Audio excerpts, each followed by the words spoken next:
کے دے دیا، لیکن پھر بھی گالم گلوچ گھر کے اندر ہے، کچن کے اندر خوردنوش اشیاء کے ڈبے بھرے پڑے ہیں، آٹے کا ڈبہ بھرا پڑا ہے، اور لوگوں تجوری میں سونا پیسہ پڑا ہے، پھر بھی گھر کے اندر جھگڑا ہے۔ اور لوگوں آج جو قرآن سننے کے لیے تم مسجد کے اندر بیٹھے ہو، نبی کا فرمان سننے کے لیے آپ مسجد کے اندر آ کے بیٹھ گئے، یہ فرمان تمہیں مسجد میں کیوں اچھا لگتا ہے، گھر میں اچھا کیوں نہیں لگتا، سلیپنگ روم میں اچھا کیوں نہیں لگتا، جہاں ٹی وی لگا کے بیٹھے ہو وہاں تمہیں یہ قانون قرآن اچھا کیوں نہیں لگتا؟ آج مشورہ دے کے جا رہا ہوں، اس قرآن کی بہاروں کو اپنے گھر میں آباد کر لو، قبر میں جاتے وقت یار یاری توڑ دے گا، لیکن قرآن سے یاری لگاؤ، یہ اتنا پکا یار ہے، جب تک جنت کے دروازے پہ نہ چھوڑ دے قرآن تمہارا ساتھ نہیں چھوڑے گا۔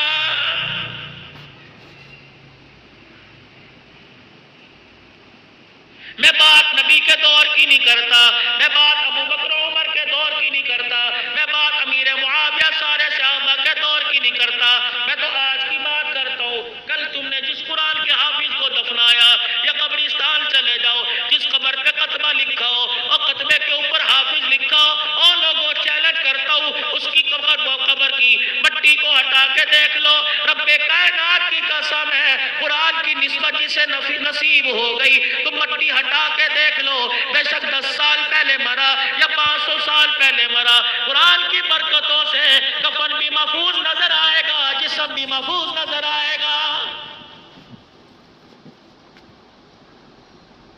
گھرانہ قرآن کی نسبت والا اور گھر میں ٹینشن ہو ہی نہیں سکتا۔ کتنا پیسہ کما کے دیکھ لیا، کتنا میرے عزیزوں پیسہ گھر کے اندر لا کے دیکھ لیا، سکون نہیں ملا۔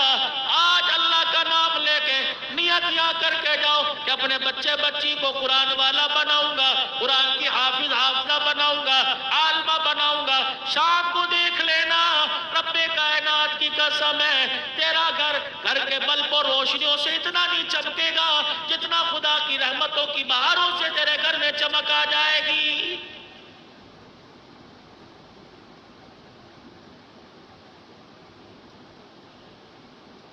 یہ تعلیم اتنی نایاب ہے، اللہ اکبر، محکموں میں اس کی ضرورت کوئی نہیں، دفتروں میں اس کی ضرورت کوئی نہیں، شادی بیاہوں میں اس کی ضرورت کوئی نہیں، اتنی نایاب تعلیم ہے، قبر میں اس کی ضرورت پڑے گی۔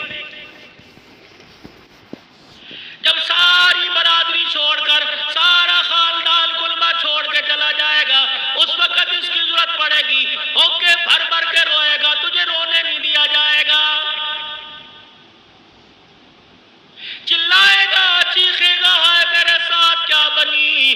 اس وقت فرشتے تیرے چہرے سے کفن ہٹا کے کہیں گے تجھے کیا ہو گیا۔ قرآن روزانہ تیرے دروازے پر فریادی بل کے آتا، یار کے لیے بیٹھک کھولتا تھا، قرآن کی بہاروں کے لیے تو نے دروازہ کیوں نہیں کھولا؟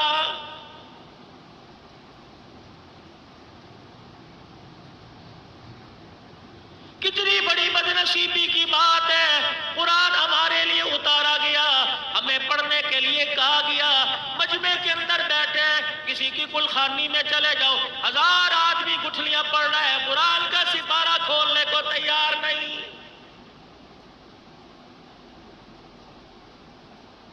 اور لوگوں اتنا مظلوم خدا کی کتاب کو مت بناؤ کہ قیامت کے دن اللہ کے دربار میں کہ تجھے مجھے دیکھ کے تیرے میرے خلاف گواہی دے دے۔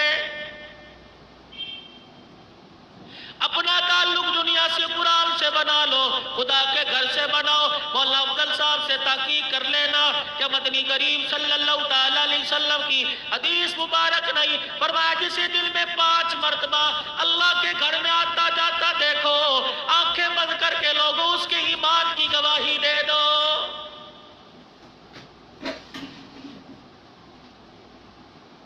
8 دن کے بعد مسجد کھچا کچ بھری ہوئی، 2-3 فلور سارے بھرے پڑے ہیں، اور لوگوں اللہ اکبر، ہفتے اتوار کے دن نماز کے وقت دکان کیوں خالی نہیں ہوتی، اتوار پیر کے دن دکان کیوں خالی نہیں ہوتی؟ اور لوگوں آج دکان پر بیٹھا ہے، غفلت کی زندگی گزار رہا ہے، گھر کے اندر بیٹھ کے غفلت کی زندگی گزار رہا ہے۔ اللہ غنی، پوچھ لو علماء اکرام سے، قبر کے اندر جانے کے بعد پہلا سوال ہوگا من ربک، دنیا کے اندر اس سے پہچانتا ہو، اس سے تعلق رکھتا ہو جس نے 60-70 سالہ زندگی میں کبھی نماز کا سجدہ نہیں کیا، وہ قبر میں کیسے بتائے گا ربی اللہ؟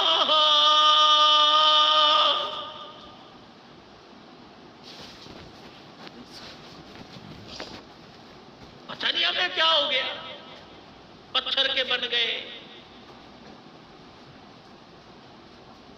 ابھی محرم الحرام کا مہینہ گزرا، ہر جگہ یا علی کا نعرہ تھا۔ حضرت علی رضی اللہ تعالیٰ عنہ بیٹھے ہوئے، علی کیا بات ہے کہ میرے دل میں آرزو ہے، اللہ کو دل دل میں سنا رہا ہوں۔ علی کیا سنا رہے ہو؟ کہ دنیا دار العمل ہے، آخرت جزا کی جگہ ہے۔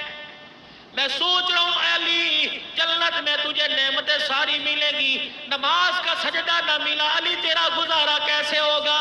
یا اللہ ساری نعمتوں کے ساتھ جنت کے اندر مجھے نماز کا سجدہ عطا فرما دے۔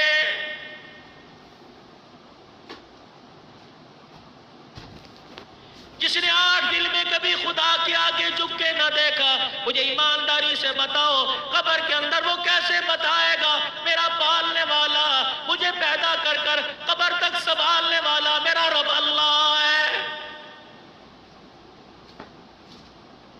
آپ حضرات سے گزارش کروں گا، او لوگو لا الہ الا اللہ کہنے میں عرض کوئی نہیں، صبح گھر سے نکلو کلمہ طیبہ کا ورد کیا کرو، گھر آتے تک کلمہ طیبہ کا ورد کیا کرو، اللہ تمہیں حج عمرے کی توفیق عطا فرمائے۔ اس سال بھی آقا گجرا والا حج کر کے آیا ہے، تم نے حاجیوں کے پاس جا کے ان سے ملاقات کی، کئی کھجوریں لے کے آئے، کئی پانی لے کے آئے، زیادہ تعلقات تھا، کسی نے تمہیں رومال دیا، کسی نے تمہیں ٹوپی تسبیح دی، رب کائنات کی قسم ہے تم نے حاجی سے پوچھا حاجی صاحب کیا کیا دیکھ کے آیا؟ غار حرا دیکھ کے آیا، غار ثور دیکھ کے آیا، مزدلفہ اور عرفات کا میدان دیکھ کے آیا، روزے کی بہاریں دیکھ کے آیا، سبز رنگ کا روزہ دیکھ کے آیا، سنہری رنگ کی جالی دیکھ کے آیا۔ تم نے سارے سوال کیے، آنے والے سے یہ پوچھو جو 10 لاکھ روپے لگا کر حج کر کے آیا، وہ ساری چیزیں دیکھ کے آیا، کچھ ان میں سے لے کے آیا، اس کی جھولی میں دیکھو اور اس سے پوچھو مدینے کی کھجوروں تو لے کے آیا، مدینے کی بہاریں تو لے کے آیا، روزے مبارک پہ کھڑا ہو کر اتنا بتا کیا کالی کملی والے کی زندگی بھی لے کے آیا ہے کہ نہیں؟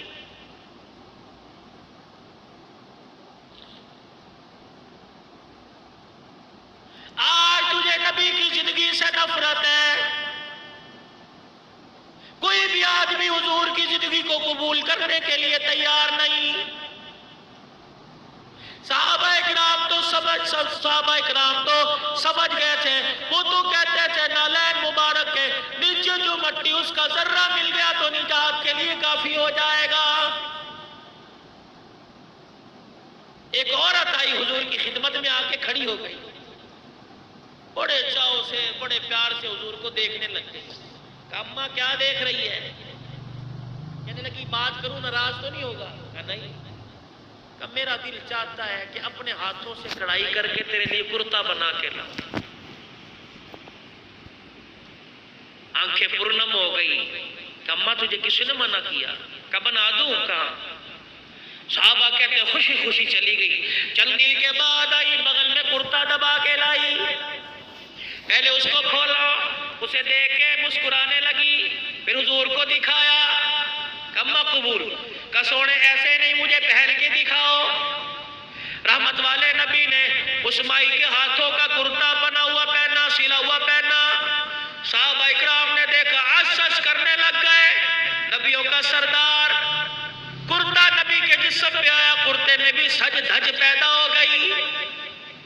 عبد الرحمن بن عوف رضی اللہ تعالیٰ عنہ صحابہ اکرام میں سے درمیان میں سے نکل کے سامنے آ گئے، اوپر سے لے کے نیچے تک دیکھ رہے ہیں، میں کرتا پہنا کی کرتا دیکھ کے چلی گئی۔ عبد الرحمن بن عوف حسرت بھری نگاہ سے کرتا دیکھ رہے ہیں۔ آپ نے فرمایا تجھے اچھا لگا؟ کہا کہ کیا چاہتا ہے؟ کملی والے اگر کرتا مجھے دے دو۔ صحابہ کہتے ہیں عبد الرحمن بن عوف کو بھی پتا تھا حضور کے پاس یہی کرتا ہے، دوسرا دوسرا کوئی نہیں. اسی کرتے پر بھی کتنے پیوند لگے. عبد الرحمن بن عوف نے ہاتھ بڑھا کر کرتے کا سوال کر دیا. رحمت والے نبی نے نامی کی نیا کرتا اتار کے عبد الرحمن بن عوف کے ہاتھ میں دے دیا. پرانا کرتا پہنا حجرے مبارک میں چلے گئے. صحابہ اکرام عبد الرحمن بن عوف کے ارد گرد کھڑے ہو گئے. عبد الرحمن تجھے پتہ نہیں نبی کے پاس دوسرا کرتا کوئی نہیں, یہ کرتا نے آیا تھا, تیرا کیا جانا, تو امیر ترین مدینے کا رئیس آدمی ہے, کتنا تیرا تجارت کا کام چلتا ہے, اگر یہ کرتا نبی کے جسم پہ رہنے دیتا تو تیرا کیا جاتا. عبد الرحمن بن عوف نے کرتا اپنے ہاتھوں میں لیا, ہونٹوں سے لگا کے بوسہ دینا شروع کر دیا. فرمایا لوگوں کرتے کی میرے پاس کبھی کوئی نہیں. جب یہ کرتا مائی کے ہاتھوں سے نکلا نبی کے وجود پہ آ کے لگا, میں نے اس کرتے کو نبی کے وجود کے ساتھ لگے دیکھا, اسی وقت تمنا کر لی یہ کرتا مل جائے. عبد الرحمن کیا کرے گا, بیٹے کو پہنائے گا نہیں, خود پہنے گا نہیں. فرمایا رب کعبہ کی قسم اس کرتے کو جا کے بکسے میں رکھ دوں گا, گھر والوں کو وصیت کر دوں گا, جب میرا انتقال ہو کفن کے طور پہ مجھے کرتا یہ پہنا دینا. عبد الرحمن قبر میں کرتا نبی کے جسم کا لگا ہوا پہن کے جائے گا, اس کی نجات کا ذریعہ بن جائے گا. آج آپ کو مجھے نبی والی زندگی پسند کوئی نہیں.